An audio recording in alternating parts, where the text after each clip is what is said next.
आता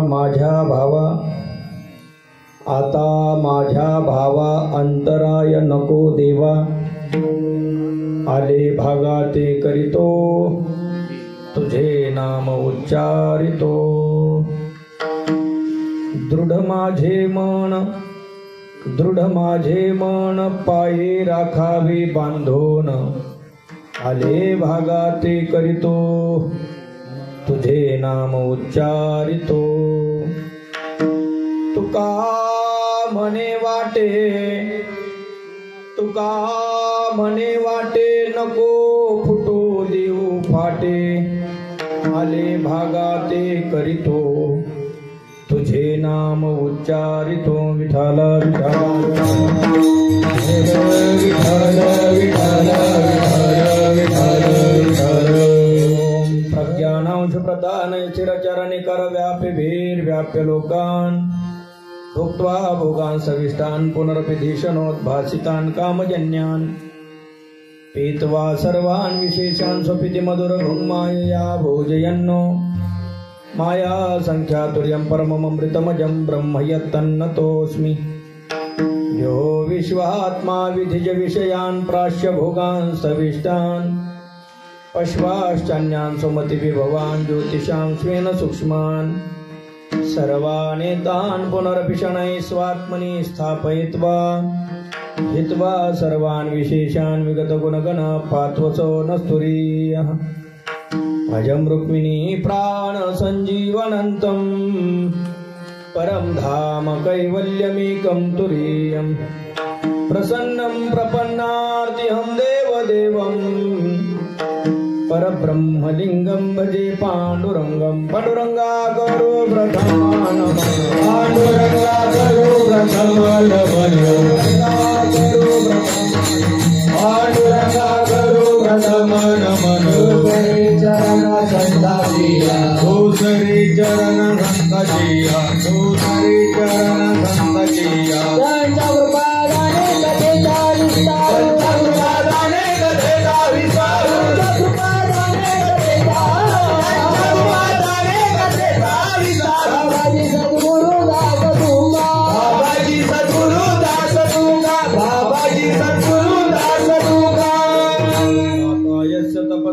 जनको वैराग्य रागान्वितः, भ्रातारो गुरुणा निवृत्ति सहितान् निवृत्तिका संस्थिताः।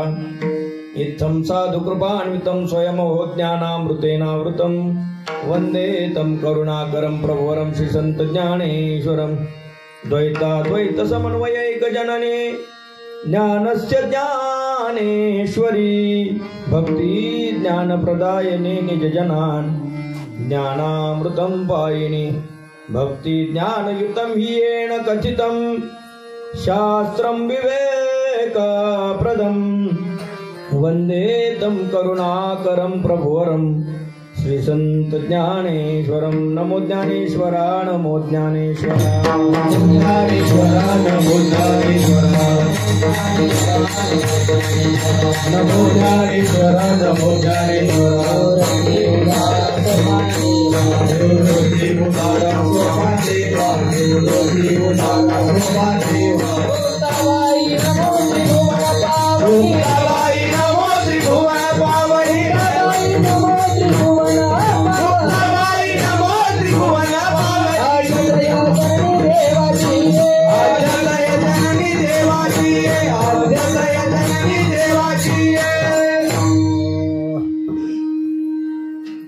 आता माझ्या भावा अंतराय नको देवा, आले भागाते करीतो तुझे नाम उच्चारितो। माऊली महावैष्णव श्री संत ज्ञानराज माऊलींच्या परमकृपेने, सर्व साधू संतांच्या परमकृपाशीर्वादाने आज विशिष्ट ठिकाणी विशिष्ट स्थळी भगवान हनुमंतरायाच्या प्रांगणामध्ये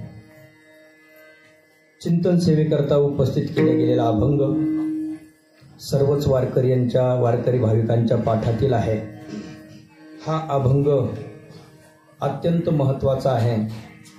जगद्गुरु संतश्रेष्ठ तुकोबराय पांडुरंग परमात्म्याच्या समोर अनेक वर्षाचा आग्रह पाहता आपल्या जीवनामध्ये अत्यंत उपयुक्त असलेला जो क्षेम आहे म्हणजे जे प्राप्त नसतं त्याला प्राप्त करणं म्हणजे योग, आणि प्राप्त केलेल्याचं संरक्षण म्हणजे क्षेम. जे प्राप्त झालेलं आहे, अप्राप्त असलेलं पण प्राप्त झालं, पण त्या प्राप्त झालेल्याला टिकलं पाहिजे ना. त्याकरता जगद्गुरु तुकोबराय क्षेमाची म्हणजे टिकण्याकरता जे पाहिजे त्याची मागणी मागतायत.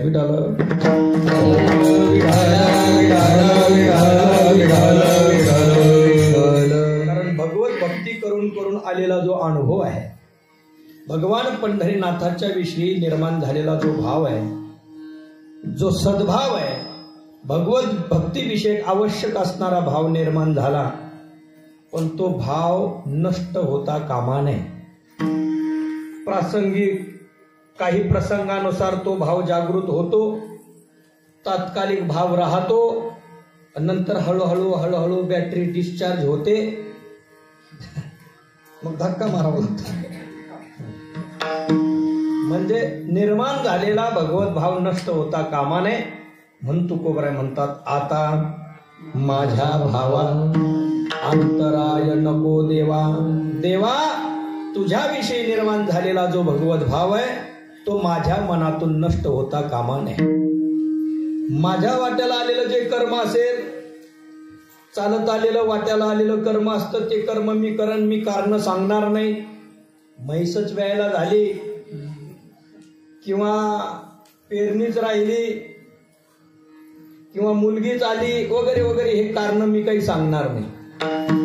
जो माझ्या वाटेला आलेला कर्माचा भाग आहे तो मी अवश्य माझा पार करीत, त्याचा भार तुझ्यावर टाकणार नाही देवा. आले भागा ते करीतो. माझं नित्य नैमित्तिक कर्माचरण आणि व्यावहारिक कर्म देखील मी माझ्या पद्धतीने करत राहील. परंतु हे सर्व करत असताना सुद्धा तुझं मात्र भगवत भजन आम्ही सोडणार नाही.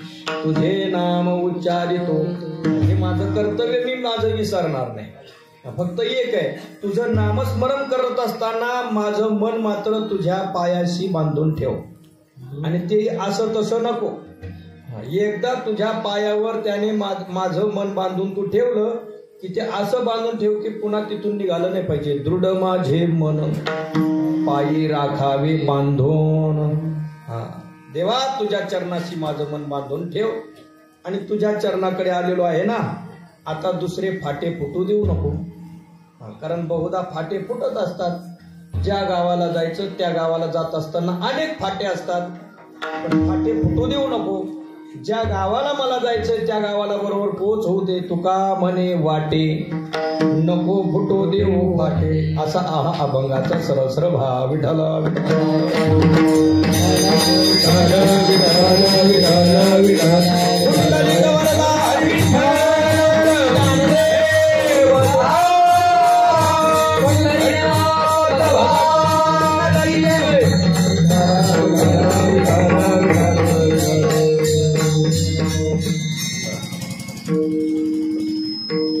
अभंगाचा सरळ भाव तुमच्या समोर ठेवलेला आहे.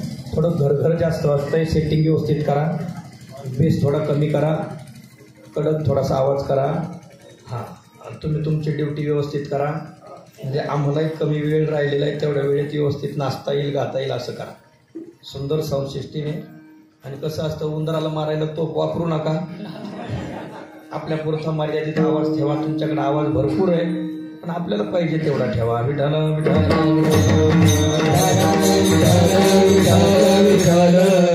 मौजे धामोरी अत्यंत प्रसिद्ध असलेलं आपलं हे गाव, परमार्थामध्ये अगदी निष्ठेने परमार्थ करणारं हे गाव. गेल्या अनेक वर्षापासूनचा हा भक्ती उत्सव, ज्ञान उत्सव, अखंड हरिनाम सप्ताह तथा श्री ग्रंथराज ज्ञानेश्वरी पारायण सोहळा. ते बटन बंद ठेवू. कधी मध्ये स्वर द्यायचं, जास्त द्यायची गरज नाही. कारण बहुधा मी पट्टीत नाही फटीत गात असतो. मौजे धामोरी अत्यंत प्रसिद्ध गाव. गेल्या अनेक वर्षापासूनचा हा भक्ती उत्सव 18वं वर्ष आहे. या उत्सवाकरता सद्गुरू ब्रह्मलीन समर्थ किसनगिरी बाबा, त्याचप्रमाणे वैकुंठवासी हरिभक्तीपरायण नाशिकेतजी महाराज कोरेकर यांच्या कृपाशीर्वादाने गुरुवर्य शांतीब्रह्म हरिभक्तीपरायण भास्कर गिरीजी महाराज श्री क्षेत्र देवगड संस्थान, त्याचप्रमाणे हरिभक्तीपरायण महंत स्वामी प्रकाशानंद गिरीजी महाराज या संतद्वयांच्या मार्गदर्शनाखाली समस्त ग्रामस्थ मंडळ धामोरी यांच्या सहकार्याने मोठ्या आनंदात उत्साहात संपन्न होणारा हा कार्यक्रम ग्रंथराज ज्ञानेश्वरीचं पारायण ज्यांच्या मुखातून आपण ऐकलेलं आहे ते व्यासपीठ चालक आदरणीय संस्थेचे माजी विद्यार्थी गणेशजी महाराज तनपुरे, त्याचप्रमाणे आमचे मित्र हरिभक्तीपरायण अतुल महाराज पटारे या संतद्वयांच्या मुखारविंदातून आपण ज्ञानेश्वरी पारायण संपन्न केलेलं आहे. उपस्थित विनेकरी, त्याचप्रमाणे सर्व टाळकरी मंडळी, गुरुबंधू मंडळी पैकी मृदंगाचार्य हरिभक्तीपरायण आमचे दादा महाराज साबळे, त्याचप्रमाणे रोहित महाराज पटारे, आणखीही उपस्थित वादक मंडळी आहेत. नंतर दोनच पप्पा जास्त नाही घेता यायचे म्हणून बरीचशी मृदंग वादक मंडळी या ठिकाणी उपस्थित आहेत. हार्मोनियम राम महाराज पटारे, दिलीप महाराज पटारे आणि हे कृष्ण महाराज कोकणे. वा छान, दोन कवयना पट्ट्या धरल्यात ना, चांगली गोष्ट. गायनाचार्य मंडळी पैकी लक्ष्मण महाराज नांगरे आज नाही आहेत, बरं शिबिर चालू आहे. राधाकिशन महाराज पटारे, राजू महाराज तनपुरे, उमेश महाराज जाधव, अजून यादव महाराज पटारे, शंकर महाराज तनपुरे उपस्थित झालेत आजच मला वाटतं.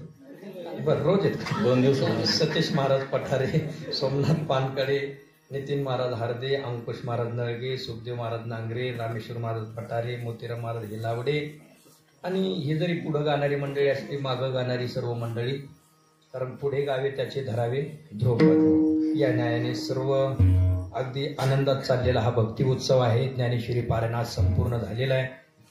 किती वाचक होते?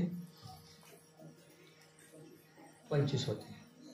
25 मंडळींना वाचता येत असल्यामुळे तेवढे होते. 18व्या अध्यायाला त्यात किती वाढले होते? म्हणजे 18व्या अध्यायाचे धरून 25 होते.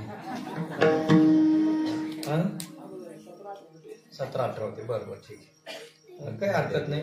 कारण ज्ञानेश्वरी आपल्या तालुक्यातच तयार झालेली असल्यामुळे, कारण ज्ञानोबरांनी म्हटलंय ना, पाहे पा दूध पवित्र आणि गोड, पाशी त्वचेची पदराड, परिते अवघेरुने गोचिड, अशुद्ध कायन सेविती. जवळच असलं की त्याचं महत्व थोडंसं नगण्य होत असतं, महत्व कळत नाही. कारण सहजी मिळालं ना. ज्ञानोबरांनी अट्टहास करून जे ज्ञान जगाला वाटलं, ज्ञानोबरांना अत्यंत पावन पंचक्रोशी ही वाटली. कारण शुद्धीपत्र मिळाल्यानंतर पैठण क्षेत्रामध्ये सुद्धा ज्ञान सांगता आलं असतं. कारण जशी उत्तरेतील काशी हे विद्यापीठ आणि कोर्ट म्हणून मानल्या गेलं पूर्वी, तसं दक्षिण भारतातील कोर्ट म्हणजे पैठण होतं. अत्यंत पुण्य पावन क्षेत्र होतं, त्याला प्रतिष्ठान हे नाव होतं. मग एवढ्या पुण्य सलीला गोदा तीरावरती असणाऱ्या पैठणमध्ये ज्ञानेश्वरी ग्रंथ न सांगता ज्ञानोबराय आपल्या प्रवरामाईच्या किनाऱ्याने जाऊन तिथं विसावले आणि पैस खांबाच्या ठिकाणी पाठ देऊन ज्ञानोबरायांनी जगाला ग्रंथ सांगितला. का बरं? काय वाटलं ज्ञानोबरायांना? आणि हे उत्तर, हाच प्रश्न पुढची पिढीतील मंडळी विचारतील म्हणून ज्ञानोबरायांनी त्या प्रश्नाचं उत्तर ज्ञानेश्वरीत लिहून ठेवलं. काय की या परिसराचं महत्व काय आहे? अनादि पंचक्रोश क्षेत्र, जे इथं जगाचे जीवनसूत्र महालया. सुरुवात काय? त्रिभुवन एक पवित्र, त्रिभुवन एक पवित्र. आता याचाही अन्वय करत असताना थोडा व्यवस्थित करायचा. त्रिभुवन एक पवित्र म्हणजे त्रिभुवनात एकच पवित्र असा अर्थ नाही घ्यायचा. कारण पंढरपूर पवित्र आहे, पैठण पवित्र आहे, आळंदी पवित्र आहे, अनेक पवित्र आहेत. गंगा पवित्र आहे, हरिद्वार पवित्र आहे, गंगासागर पवित्र आहे, रामेश्वर पवित्र आहे. पण या त्रिभुवनामध्ये जेवढे जेवढे पवित्र आहेत त्या पवित्रांपैकी एक, त्या पवित्रापैकी एक अत्यंत पवित्र असलेलं नेवासा विठ्ठल.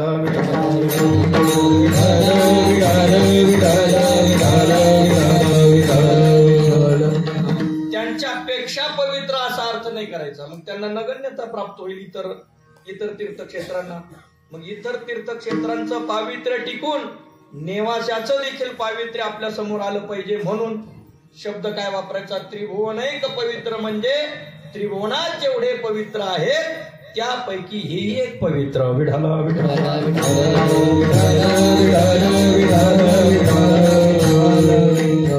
अशा पवित्र पुण्यसलीला त्या अमृतवाहिनीच्या तटावरती ज्ञानोबरायांनी पैस खांबाला पाठ दिली. निवृत्तीनाथ दादांना असं बसवलं आणि मेलेलं मड सच्चिदानंद बाबांच्या हातामध्ये काय दिली, म्हणजे त्यांना जाग करून त्यांना पुन्हा मानव बनवून त्या ठिकाणी त्यांच्या हातामध्ये लेखणी दिली. आणि जगाला उपकारक असणारा ग्रंथ ज्ञानोबरांनी सांगितला. त्या तालुक्यामध्ये आपला जन्म, आणि म्हणून कधी स्वतःला दरिद्री समजायचं नाही. वारकरी भगवत संप्रदायाचा जो पाया ज्ञानोबरायांनी रचला, ज्ञानोबरायचे पायास्थानी आपण म्हणतो ते पाया रचण्याचं स्थान म्हणजे ज्ञानोबरायांनी तुमच्या आमच्या करता सांगितलेला ग्रंथ ज्ञानेश्वरी आहे. त्या ज्ञानेश्वरीचा स्वाभिमान आपण सर्वांनी बाळगला पाहिजे.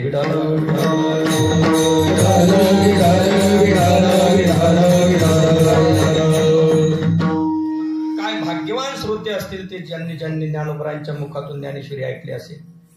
अत्यंत तेजस्वी स्वरूप ज्ञानोबरायांचं 16 वर्षाचं तेजस्वी रूप, संन्यासी ब्रह्मचारी असणारं व्रतस्थ जीवन ज्ञानोबरायांच्या मुखातून जेव्हा ओव्या निघाल्या, ओम श्री परमात्मने नमः, श्री गणेशाय नमः, ओम नमो जियाद्या वेद प्रतिपाद्या, जय जय स्वसंवेद्यात्मरूपा, देवा तुची गणेशो सकलार्थमती प्रकाशो, म्हणे निवृत्तीदासो अवधारी जोजे, शके 1212 तैतिका केली ज्ञानेश्वरे, सच्चिदानंद बाबा दरे लेखको झाला निती. श्रीमद भगवद्गीता सुपनिषत्सु ब्रह्मविद्यायां योगशास्त्रे श्रीकृष्णार्जुन संवादे मोक्ष संन्यास योगो नामाष्टादशोऽध्यायः. कुंडली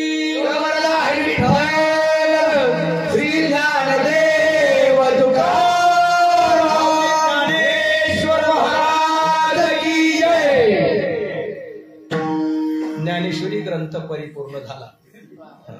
पहिल्या ओवीपासून शेवटच्या ओवीपर्यंत ज्ञानोबरायांनी हा ग्रंथ सांगितला. आता ज्ञानोबरायांचं बोलणं चालायचं, बोलत असायचे ज्ञानोबराय. श्लोकांना असं वाटायचं ज्ञानोबराय कधी थांबतात. ज्ञानोबराय थांबण्याची वाटते पाहिजे.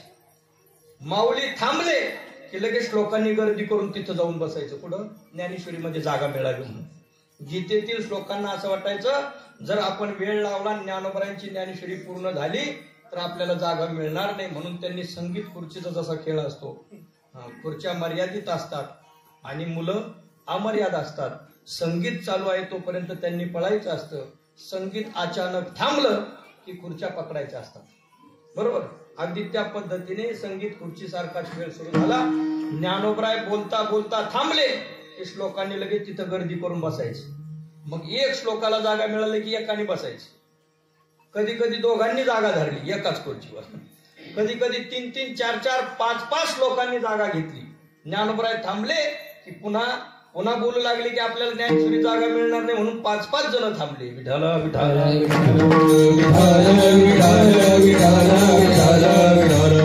वाचत असताना एक श्लोक येतो, अनेक ओव्या येतात. कधी कधी 4-5 श्लोक एकदाच येतात. मग ज्ञानोबराय बोलायला चालू करतात. म्हणजे त्या श्लोकांना असं वाटायचं की आपण गर्दी करून तो होत नाही, पण या ज्ञानेश्वरीमध्ये जागा मिळू असं आहे. म्हणजे श्लोकांना कळालं ज्ञानेश्वरीचा अधिकार काय येतो. ज्ञानेश्वरीचा अधिकार श्लोकांना कळाला पण लोकांना कळाला. विठाला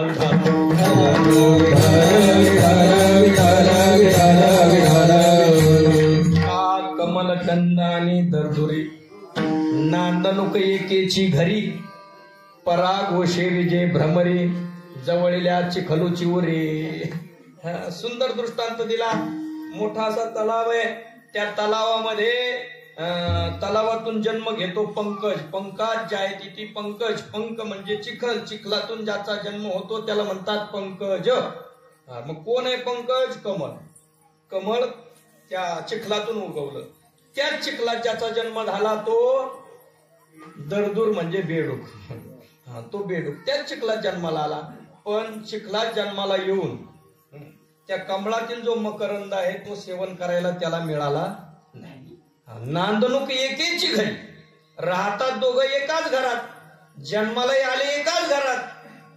पंकज म्हणजे त्या चिखलाच्या डबक्यात दोघांचाही जन्म, कमळही तिथंच उगवलं आणि तिथंच जन्माला आला तो दरदूरही आहे म्हणजे बेडूकही आहे. पण बेडकाला परागकण मिळत नाही. मग परागकण कोण सेवन करतो?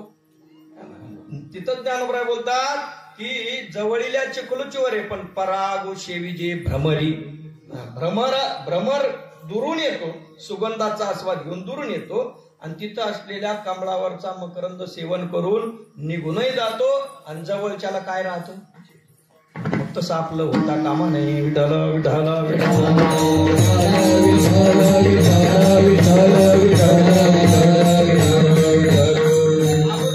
आपण बोललो होतो ती ओवी सुद्धा अत्यंत महत्वाची आहे. ज्ञानोबरायांनी दृष्टांत दिलेला आहे गोचिडाचा. गोचिडा म्हणले गोचिड जिथं राहतं त्या काशेमध्ये दोन पदार्थ आहेत.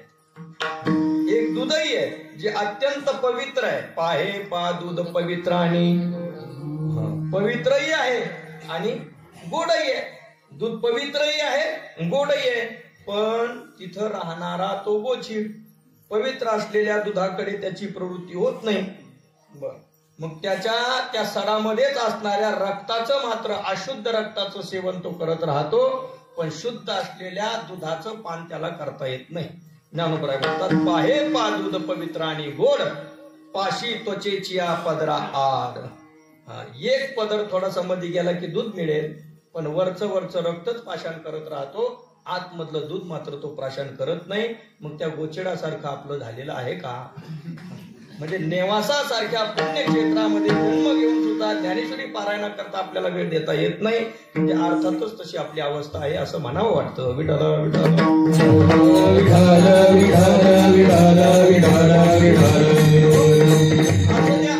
आता या वर्षी नाही बसता आलं पण पुढच्या वर्षी बसू महाराज, काय काळजी नका करू.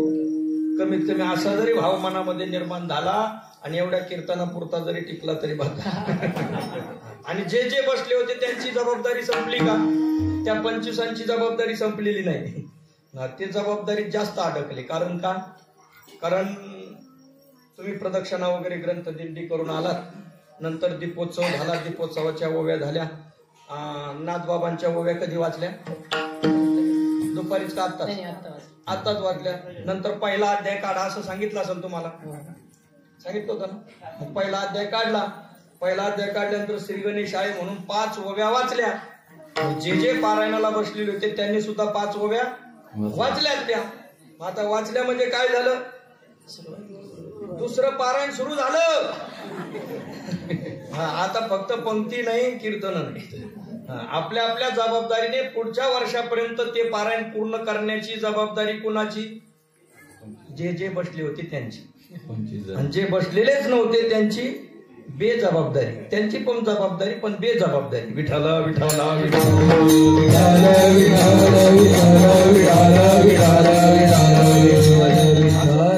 ग्रंथ गुंडाळला ठेवून दिला, मग ग्रंथाची नामची गाठ पुढच्या वर्षी ना. तसं नको व्हायला बर. कारण सर्वांच्या समवेत आपण 5 ओव्या वाचल्यात. याचा अर्थ काय आहे की दुसरं पारायण आपण आरंभ केलं, ते पारायण पुढच्या वर्षीच्या पारायणापर्यंत काय करायचं? पूर्ण करायचं असतं. कारण शेतकरी बांधव आहात आपण, आपल्याला माहितीये मुलडण जर असं कडाला गेलं तर त्या कडाला उभं करत नसायचे. मग अर्ध मुलडण पुढे वळवून आणि मग तिथं मध्यभागी कुठंतरी ते तास उभं करायचे. असं मी लहानपणी पाहिलंय. आता हे ट्रॅक्टर वगैरे आल्यामुळे ते काही नाही, कुठूनच चालू करतोय, पुढेही शेवट करतोय, त्याचा त्या विषय सोडून. पण पूर्वीची जी पारंपरिक शेती करण्याची पद्धती आहे त्यामध्ये आपण पाहिलं असेल, कारण बळीराम असेल, औत असेल, तिफन असेल, त्याचं औत असं कडापर्यंत गेलं तास की पुन्हा वळवून मग सुट्टी जर करायचं ठरलं तर कडाला सोडत नसायची, पुन्हा वळून सुरुवात करून मग त्याचं थांबवायचे. तर त्या पद्धतीने आपलं मुलडण कडाला गेलं, 18वा अध्याय संपला. पण मग आता पुन्हा एक अर्ध तास घेऊन म्हणजे 5 ओव्या घेऊन पुन्हा मुलडण चालू करायचे असा त्याचा अर्थ आहे. विठ्ठल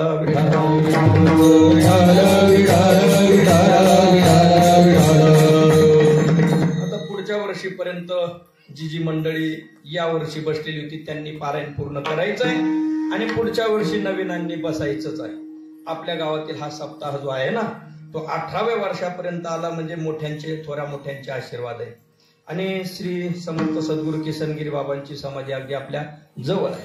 याही पंचक्रोशीचं फार मोठे हे आपलं भाग्य आहे की बाबांच्या पंचक्रोशीमध्ये त्याचप्रमाणे पाया रचणाऱ्या ज्ञानोबरायांच्या पदस्पर्शाने पुनीत झालेल्या पंचक्रोशीमध्ये आपल्याला जन्म दिला. तर आपलं आद्य कर्तव्य आहे की ज्ञानेश्वरीचं चिंतन आपलं मनोभावे घेतलं झालं पाहिजे. असं आहे. ज्ञानेश्वरी वाचकाचा अधिकार फार मोठा सांगितलेला आहे. जो जो कोणी ज्ञानेश्वरी वाचतो ना त्याच्या चरणावरती जनाबाई म्हणतात मी लोटांगण घालते. वाचीला जो कोणी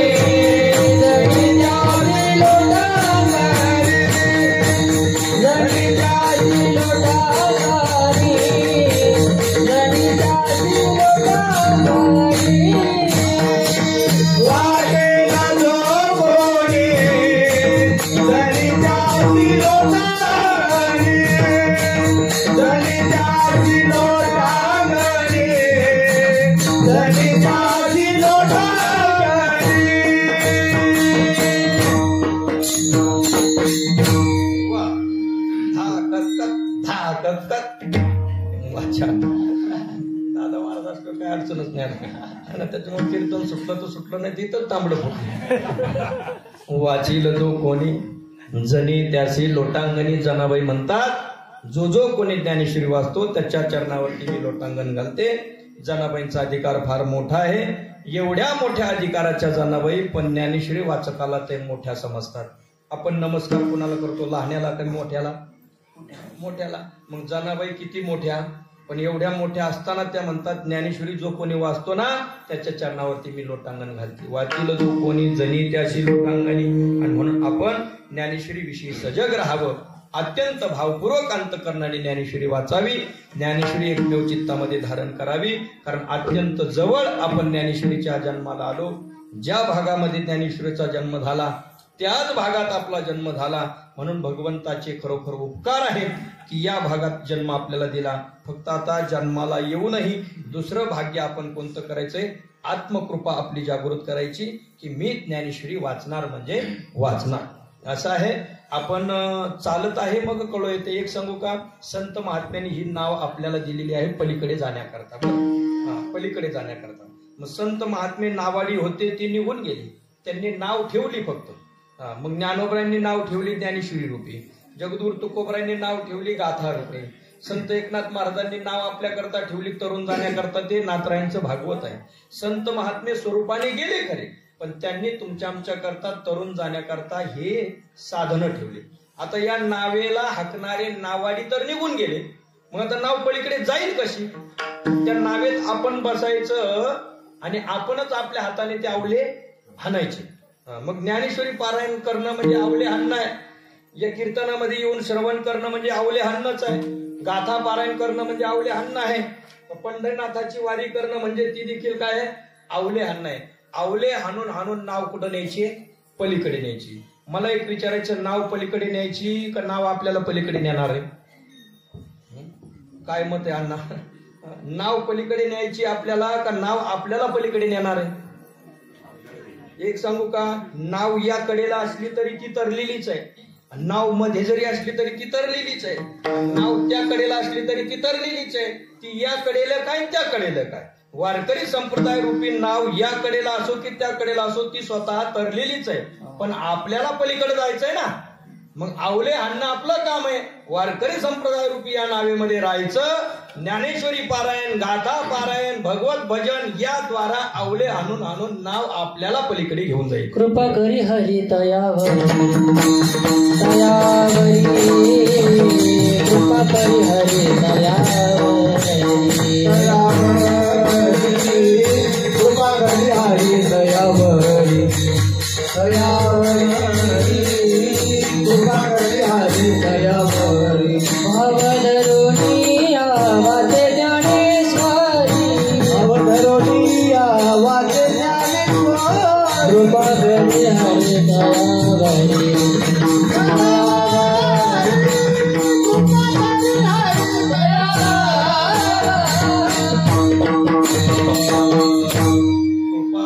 हरी तयावरी अत्यंत श्रद्धेने आपण ज्ञानेश्वरीचं पारायण करावं, गाथेचं पारायण करावं. आपल्या करता संत महात्म्याने दिलेली शिदोरी असो. आजचा मागण्याचा दिवस असल्यामुळे तुमच्याकडे मागितलंय. पुढच्या वर्षीपर्यंत तुम्ही आमचं मागणं पूर्ण करावं, हाच अट्टहास्य, बाकी काय. कारण 6 दिवस आपण जो भगवत भजनाचा आनंद घेतला, अन्नदाते मंडळींनी अन्नदानाची सेवा केली, धनदाते मंडळींनी धनदानाची सेवा केली, वाचकांनी वाचनाची सेवा केली, हरिपाठामध्ये पाऊली खेळून काही बालवारकऱ्यांनी सेवा केली. बालवारकऱ्यांनी मुद्दाम म्हणतो, कारण मोठे वारकरी कदाचित हरिपाठाला नसतात म्हणून. प्रवचन वगैरे या सर्व माध्यमातून आपल्याकडून जी काही सेवा घडली, त्या सेवेच्या माध्यमातून आता आपण परमात्म्याकडे काय झालो, मागण्याचे अधिकारी झालो. एखादी माऊली एखाद्या शेतकऱ्याच्या घरी 7 दिवस जर राबली तर 8व्या दिवशी बाजारच्या दिवशी येऊन ती काय म्हणत असते, माझा पगार काढा. तसं 6 दिवस आपण भगवत भक्तिरूपी या शेतीमध्ये काम केलेलं आहे. आता या भगवत भक्तीच्या बदल्यात या जगाचा चालक मालक असणारा पांडुरंग परमात्मा आहे ना, त्याच्याकडे आपण मागण्याचे अधिकारी होतो. पण आपण काहीही मागायचं नाही. बरं, संत महात्म्याने जे मागितलं ते आपण मागायचंय. कसं आहे, ज्ञानेश्वरी वाचकांच्या करता ज्ञानेश्वरीविषयी भाव निर्माण झाला. कीर्तनाविषयी कीर्तना करता आलेल्या श्रोत्यांच्या मनात कीर्तनाविषयी भाव निर्माण झाला. भगवंताच्या दर्शनाकरता आलेल्यांचा भाव तसा निर्माण झाला. प्रत्येकाच्या अंतःकरणात अप्राप्त असलेला भाव प्राप्त झाला. पण प्राप्त झालेला तो भाव नष्ट होऊ नये त्याकरता क्षेमाची मागणी जगद्गुरु तुकोबराय अभंगाच्या पहिल्या चरणात. आता माझा बाबा, आता माझा बाबा, हो आता माझा बाबा, आता माझा बाबा,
जगद्गुरु तुकोबराय पंढरीनाथाच्या समोर उभे आहेत.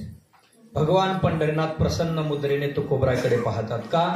कारण त्यांनी जन्मोजन्मी केलेली भक्ती आहे. बस, मागे बहुता जन्मी हेची करीत आलो आम्ही. मागे अनेक जन्मामध्ये तुकोबराय म्हणतात आम्ही हेच करत आलो. आणि म्हणून याही जन्मामध्ये वडिलोपार्जित चालत आलेली भगवत भक्ती तुकोबरायांनी जोपासली. माझ्या वडिलाची मिरासिका देवा तुझी चरण सेवा पांडुरंगा. हे पांडुरंगा, तुझ्या चरणाची सेवा करायला मिळाली ती मिरास, तो वारस हक्क कुणाकडून आला? माझ्या वडिलाची मिरासिका. आपण म्हणत का तुझी मिरासिका तिथं? मिरासिका म्हणजे का आपला काय हक्क आहे तिथं? तर त्या पद्धतीने तुकोबराय म्हणतात माझ्या वडिलोपार्जित चालत आलेली भगवत भक्ती करण्याचा योग मला आला आणि त्याद्वारा तुझ्याविषयी भगवत भाव निर्माण झाला. कसं असतं व्यवहारामध्ये, आपण विभक्त होत असताना होत लागतं ना एक ना एक दिवस, विभक्त होत असताना वडिलोपार्जित चालत आलेल्या वारीविषयी भांडणं होत नसतात.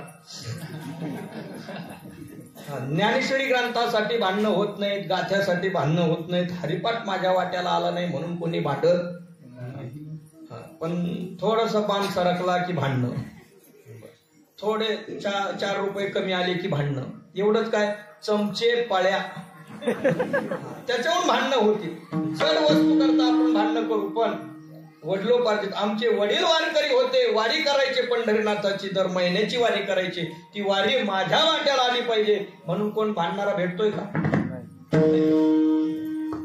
आमचे वडील ज्ञानेश्वरी पारायण करायचे, मग ते ज्ञानेश्वरी पारायण माझ्या वाट्याला आलं पाहिजे याकरता कोणी भांडतंय का? नाही भांडत.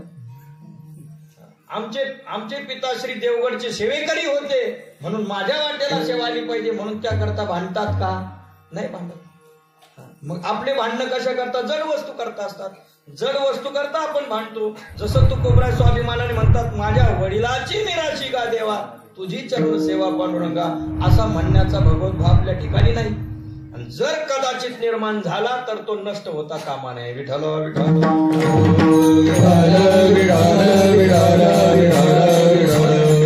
कारण चाललेल्या या गर्दीवरून अलीकडे परमार्थाला खूप गर्दी दिसते. काम धंदे बंद करून लोक यामध्ये आलेले दिसतात. मग अशीच अण्णांचा आमचा विषय झाला म्हणजे सगळीकडे डामडोल चालू आहे, पण तात्कालिक म्हटले ते तेवढ्या पुरतं. सप्ताह चालू आहे तोपर्यंत बंद. एकदा की सप्ताह झाला, दही हांडी फुटली की लगेच हाला, लगेच मग कुठे येते काळ्या पाटीचं दुकान. म्हणजे भाव नष्ट होतो. निर्माण झालेला हा भगवत भाव काय होतो? नष्ट होतो. भावना टिकली पाहिजे महाराज. कोणत्याही विषयामध्ये आरंभशूरता असून चालत नाही. आरंभ करण्यामध्ये आपण महत्व देतो, पण शेवट करण्याचं महत्व दिला पाहिजे. बरं लक्षात घ्या, शेवट तो भला माझा गोड झाला. संसारामध्ये कदाचित आरंभाला किंमत असेल, तशी नाहीये, शेवटालाच किंमत आहे. पण परमार्थामध्ये आरंभापेक्षाही शेवटाला किंमत आहे. बरं, शेवटचा दिस गोड भावा, गोड भावा, शेवटचा दिस गोड भावा, गोड भावा, शेवटचा दिस गोड भावा, गोड भावा, शेवटचा दिस गोड भावा. याच्यासाठी केला होता शेवटचा दिस गोड भावा, शेवटचा दिस गोड भावा. याच्यासाठी केला होता शेवटचा दिस गोड भावा, शेवटचा दिस गोड भावा, गोड भावा. शेवटचा दिस गोड व्हावा. आणि त्याकरता टास संत महात्म्यांनी केला, त्यांनी त्यांचा शेवट गोड केला. आता आपला शेवट गोड कशाने होईल? आपला शेवट गोड याच्यानेच होईल. निर्माण झालेला हा भगवत भाव टिकून ठेवलेला होईल. चालू केलेलं ज्ञानेश्वरी पारायण नेहमी टिकवलं होईल. चालू केलेली वारी नेहमी टिकवली होईल. एकदा नालो गंगत तीनदा बसलो सांगत त्याने होणार नाही. एकदा एखादी वारी केली म्हणले नाही येतं का विमान, काय पाहतो म्हणजे सकाळपासून विमानाची वाट पाहतो. म्हणजे काय केलं तू? म्हणजे पंढरीनाथाची एक वारी करून आलो, मग एका वारीत विमान येत असतंय का? अहो, जन्मोजन्मी आम्ही बहु पुण्य केले, तेव्हा या विठ्ठले कृपा केली. एका जन्माने होत नसतंय ते. पी हळदन हो गोरी हे म्हणण्यापुरतं हे होत नाही ते. विठ्ठल विठ्ठल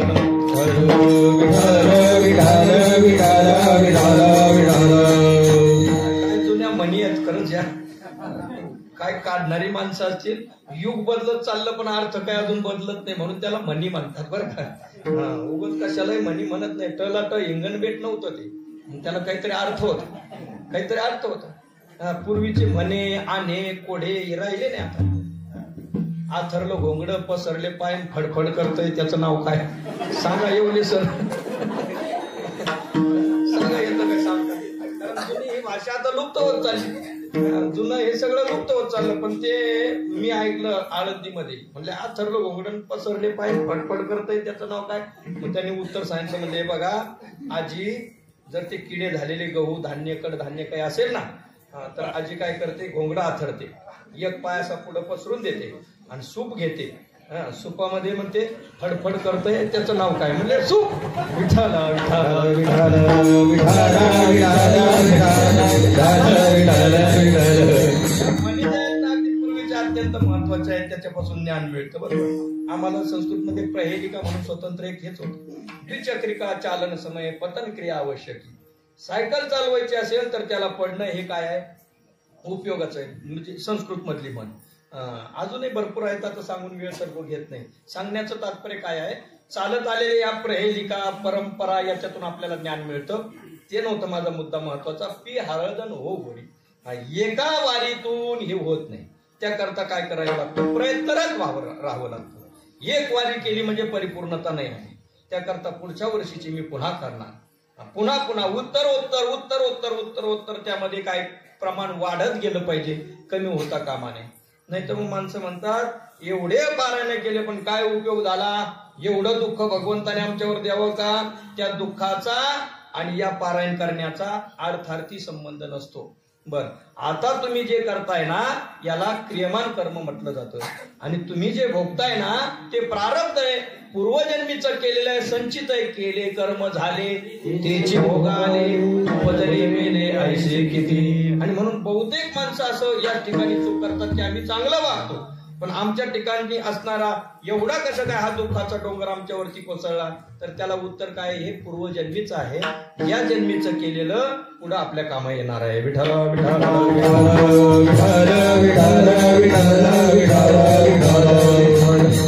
भगवंताविषयी निर्माण झालेला भाव नष्ट होण्याची शक्यता असते. बरीचशी माणसं आरंभशूर असतात, निघाले वारीला, गेले पंढरनाथाच्या दर्शनाला. पहिलीच वारी, अजून काही माळकरी नव्हते. तिथं गेल्यानंतर मग थोडासा भाव जागृत झाला भाव. मग विनेकराच्या हाताने माळ घातली, आले घरी. टिकलं पण कोरोना आला. डॉक्टरने सांगितलं नाही तुम्हाला चालणारच नाही, त्याच्याशिवाय जमणारच नाही. गेले. बरं, कोरोना गेला तरी अजूनही मग आता तरी घालावी ना, पण अजूनही नाही म्हणले गेली कोरोना. आता जाऊ द्या, भगवंताची इच्छा नाहीच तर मग राहू द्या. विठ्ठल विठ्ठल विठ्ठल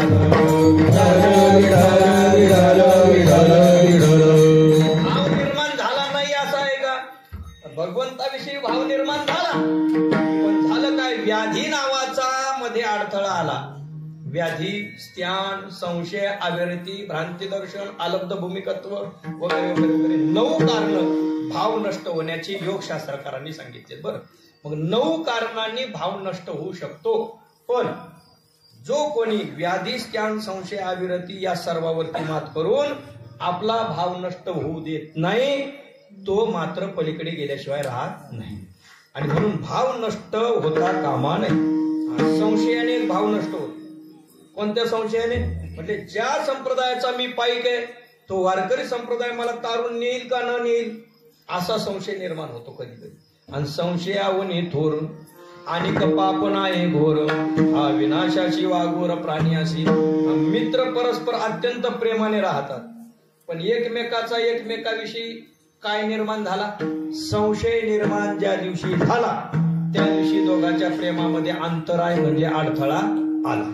तसं तुकोबराय म्हणतात, देवा तुझ्या आणि माझ्या प्रेमामध्ये अंतराय येता कामा नये. अंतराय नको देवा.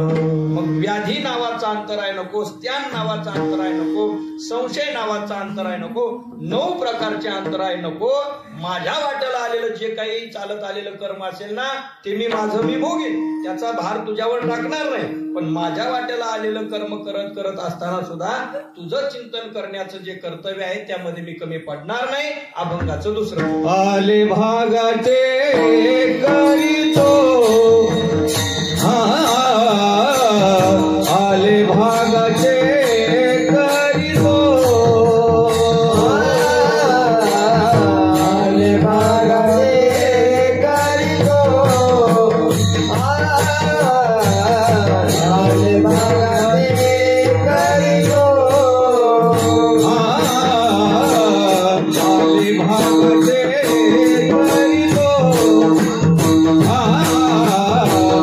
आले भागाचे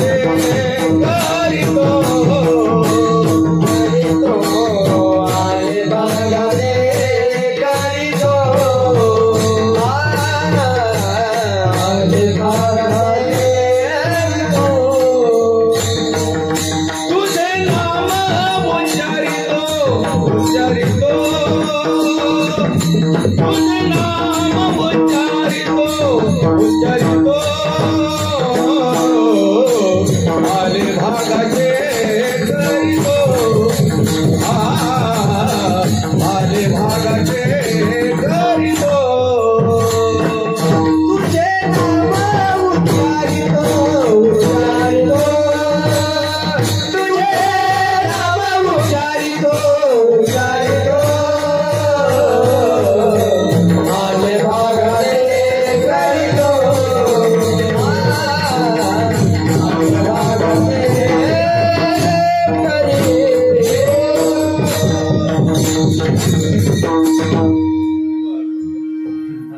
काय तुम्हाला जेवायचंय पण मग बाकीचे सगळे म्हणतात 9:30 पर्यंत करा.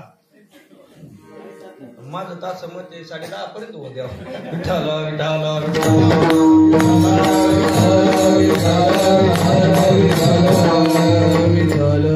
तसं 10:30 पर्यंत जर घेतलं ना लगेच तिकडे खटका बंद करतील आमचे.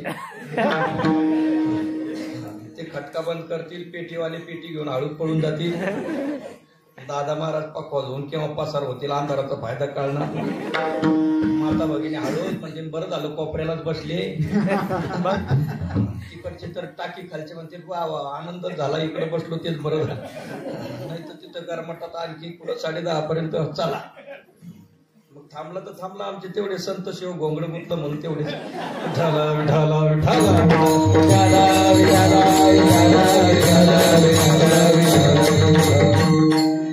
आनंद आहे बरं. आले भागाते करीतो तुझे नाम उच्चारितो. देवा बस माझ्या वाट्याला आलेलं कर्म मी करत राहील. मग माझ्या वाट्याला कर्म धर्म संयोगाने शेती आली असेल तर ते मी करेल. दुधाचा व्यवसाय आला असला तो मी करेल. आणखी दुकानाचा कोणताही व्यवसाय आला असेल तो मी करेल. माझ्या वाट्याला आलेलं कर्म मी प्रामाणिकपणाने करत राहील. माझ्या कर्माचा तुला निमित्त सांगणार नाही. चला ना वारीला. नाही म्हैस व्यायला झाली म्हणजे काय सांगितलं? म्हशीचं निमित्त सांगितलं. मग चला वारीला. आता आषाढी वारी नाही आता मुलीच्या लग्नाचं नियोजन आहे सगळं मलाच पाहावं लागतं, कोणी पाहणार नाही. आपलं कसं एकलपाई आहे, सगळं अवघड येते. हे कारण हे निमित्त कारण सांगणं. हे निमित्त कारण मी भगवंता तुला सांगणार नाही. आले भागाते करीतो. माझ्या वाट्याला आलेली शेती वाडी काय जमीन जुमला असेल ना ते मी करत राहील. निरीच्छ भावनेने कर्म करत राहील. कर्मने अधिकार असते, मा फलेषु कदाचन. कर्म करण्यामध्ये आपला अधिकार आहे, फलामध्ये आपला अधिकार नाही. म्हणून मी कर्म करत राहील. निरीच्छ भावनेने कर्म करत राहील. कमी कोणत्याही कर्माची ठेवणार नाही. कारण भगवत प्राप्ती न होता कर्म जर त्यागला तर त्याला तुकोबरांनी आसूड मारलेला आहे.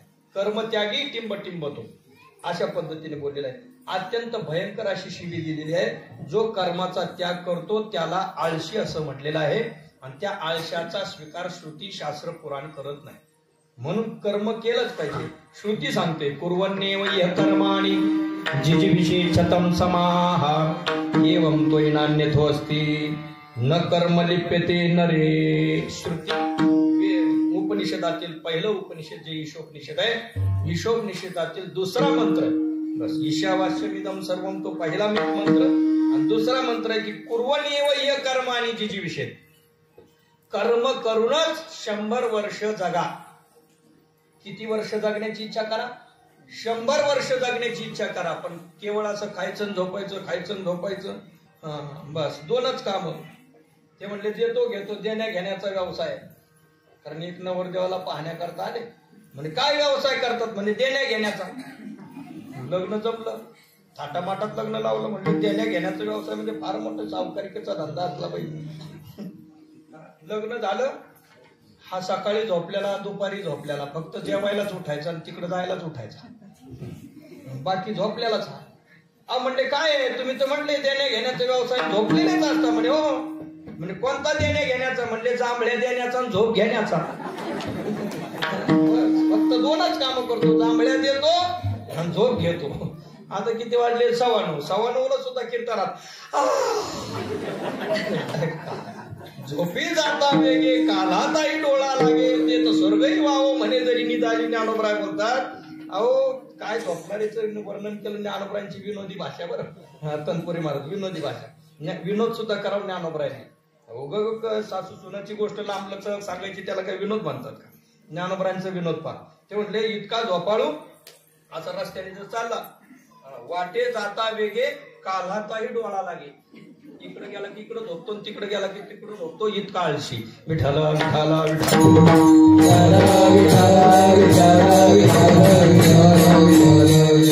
कोणी म्हटलं हो स्वर्ग घ्या स्वर्ग, तर तो नाही ते तर स्वर्ग ही वाव म्हणे जरी निदाली. जर त्याला झोप आली तर हे स्वर्ग नको स्वर्ग नको, झोपू द्या मला, हे झोपणं महत्वाचं. इतका आळशी. मग आता असा आळशी जो आहे तो भूमीला भार आहे. म्हणून आळस करून दिवस घालवायचे नाही, आपल्या वाट्याला आलेलं कर्म करत राहायचं. नाहीच काही कर्म ना, नाहीच काही कर्म ना, तर मग काहीतरी दुसऱ्याला सहकार्य करण्याचं कर्म करा. वा वा वा वा काळी वा. अशी चिंतक माणसं आपल्या परिसरामध्ये आहेत. का बरं? कर्म करून. आता ते काय कुठं आळंदीला गेले का कुठं काय केलं, पण आले भागा ते करीतो, पण वाटेला आलेलं पारायण केल्याचा हा फायदा. विठाला विठाला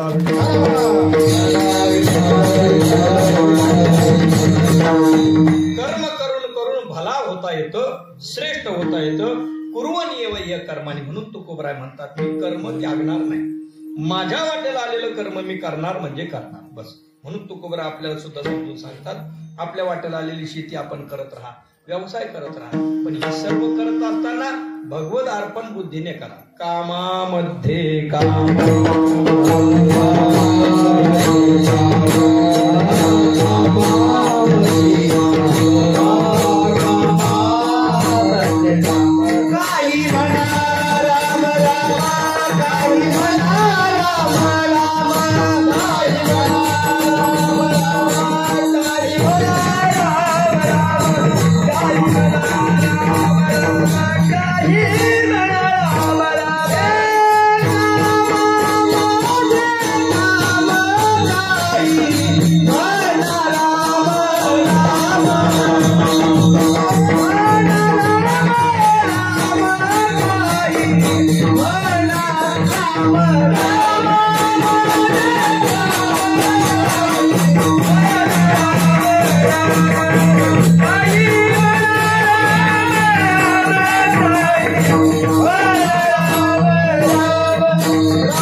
नको तिथं भरपूर उचलते.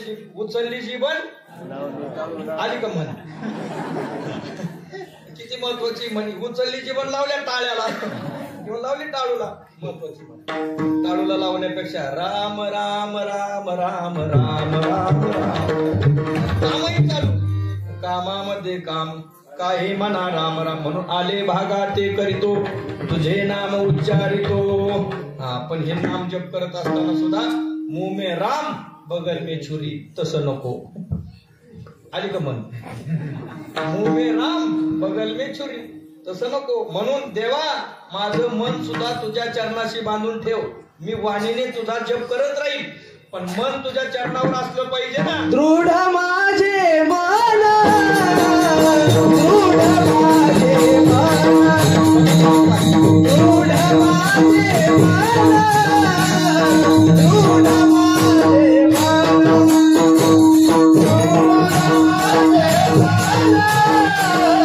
दृढ माझे मन.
म्हणा मी देवा तुझं भजन करील, पण त्या भजनामध्ये माझं मन तुझ्या चरणावर ठेव. दृढ माझे मन पायी राखावे बांधून.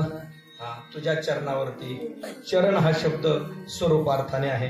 देवा तुझ्या स्वरूपाच्या ठिकाणी मन बांधून ठेव. कारण जिथे मी जाईल चित्तामध्ये तुझे पाऊल असले पाहिजे. जेथे देखे तेथे तुझीच पाऊले. त्रिभुवन संचले विठ्ठलागा.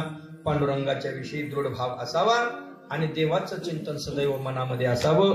मन सदैव देवाजवळ बांधलेलं असावं. कारण या मनाला बांधणं फार अवघड आहे. दुसऱ्याला समजून सांगणं सोपं आहे. बरं, दुसऱ्याला उपदेश देणं सोपं आहे. कदाचित आपण सांगितलं दुसरे ऐकतात. बरं, आपण जर एखाद्याला सांगितलं असं असं करतो तो ऐकतो. बरं, कोणालाही सांगितलं तो ऐकू शकतो, पण आपलंच मन आपलं ऐकत नसतं. बरं, मन हे अत्यंत चंचल आहे. आपण सांगितलेलं दुसरे ऐकतात, पण आपलं मन आपलं ऐकत नाही. बरं, घरामध्ये पत्नीला काम सांगितलं ऐकेल, वडिलांना काम सांगितलं ते ऐकतील, मुलांना काम सांगितलं ते ऐकतील, पण आपलं मन आपलं काम ऐकत नाही. मनाला सांगितलं ना 2 तास कीर्तनात बसायचं, घरचं ध्यान येऊ द्यायचं नाही, मन ऐकत नाही. बर, म्हटले प्रातिपदिकम चंद्रम न पश्यति. त्या विशिष्ट महिन्यातील प्रतिपदेचा चंद्र पाहायचा नाही, पण सकाळपासून ध्यानात मनाच्या काय चंद्र पाहायचा नाही. काय पाहायचा नाही? चंद्र पाहायचा नाही. चंद्र पाहायचा नाही. चंद्र पाहायचा नाही. सकाळपासून भोगतोय. संध्याकाळ झाली, चंद्र दुपारी तर नसतो, म्हणजे असतो पण प्रकाशित नसतो, आपल्याला प्रकाश दिसत नाही त्याचा. मग रात्र झाली. रात्र झाल्यानंतर कुटियातून निघाला कोपी जुनी, ते पुढं वलचनाशी वाकून निघाला. चंद्र पाहायचा नाही. चंद्र पाहिल्याशिवाय राहिला नाही. विठाला विठाला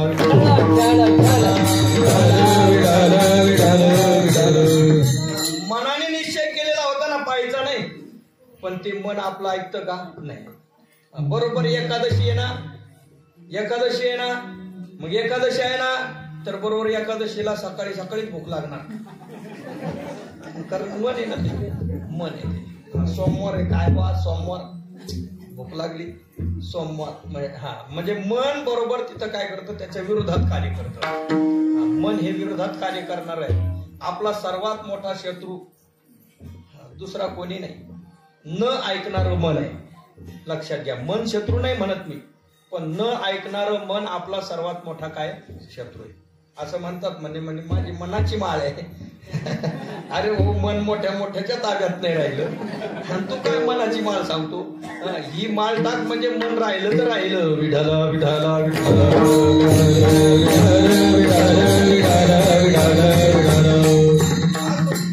काय ज्याची त्याची भावना आहे. शेवटी नाही मन साध्य तर नको बाबा घालू, चला काय हरकत नाही, घातली पाहिजे बरं का. कारण त्याद्वारा मन गुंतून ठेवता येतं. दृढ माझे मन पायी राखावे बांधून. पायावरती भगवंता तुझ्या चरणावरती मनाला बांधून ठेव. कारण असं असतं कधी कधी भगवत भजन चालू असतं, चिंतन चालू असतं, आणि मन कुठंतरी धावलेलं असतं. म्हणून चिंतन समयी सेवा आपुलीच दे. देवाचं चिंतन करत असताना मनात चित्तामध्ये कोण असला पाहिजे? देवच असला पाहिजे. पण देव राहतो का? कधी कधी देव राहतो, कधी कधी राहत नाही. आता खूप भजन रंगात येतं, खूप भजन रंगात येतं. बरं, मग त्या भजनाचा सार कधी असतो? ज्ञानेश्वर माऊली झाल्यानंतर असतो. कारसा हेची दान देगा देवा तुझा विसरण व्हावा. पण तो इतका घाईला आलेला असतो तिथं, हेची दान देगा देवा तुझा विसरण व्हावा गुण गायीन आवडी जेव्हा म्हणजे त्या अभंगावरती खऱ्या अर्थाने थांबलं पाहिजे ना. आतापर्यंतचा सार तिथं आहे, तिथं थांबलं पाहिजे, पण मन थांबत नाही. खऱ्या अर्थाने जिथं आपल्याला मिळणार आहे तिथं तो थांबत नाही. म्हणून मनापासून सावध राहायचं. पण या मनाचं एक चांगलंही बरं का, याचं वाईट काम पण आहे, चांगलं पण आहे. वाईट कसं आहे? संकल्पे सृष्टी घडी सवेची विकल्पोनी मोडी. मनोरथाच्या उतरंडी उतरी रची उतरी रची. चालू द्या रात्रभर उतरी रची उतरी रची. कारण उतरण कोणाची? मनोरथाची. आणि ते मन काय मग एवढी मोठी उतरण उतरवणार आणि पुन्हा रचणार. पुन्हा उतरवणार. संकल्पे सृष्टी घडी. संकल्प विकल्प मनामध्ये चालूच असतात. पण मग या मनाला हे वाईट वळण सोडून चांगलं मन कसं बनवायचं ज्ञानोबराय ते सांगतात. या मनाची एक निके, ऐकून ठेवा. या मनाची एक निके म्हणजे चांगलं आहे. या मनाचं एक चांगलं आहे. हे चंचल आहे तेवढं वाईट आहे. पण या मनाचं एक चांगलं आहे. काय चांगलं आहे? जे देखील या गोडीच्या ठाया सोके, त्याला की एकदा भगवत स्वरूपाची गोडी लागली मग ते तिथं सोकतय. मग ते ऊन पाहत नाही, वारा पाहत नाही, पाऊस पाहत नाही, वळकटी बांधतं लगेच वारीला निघतंय. हा ते जीवेनं सोडी आयशे झाले.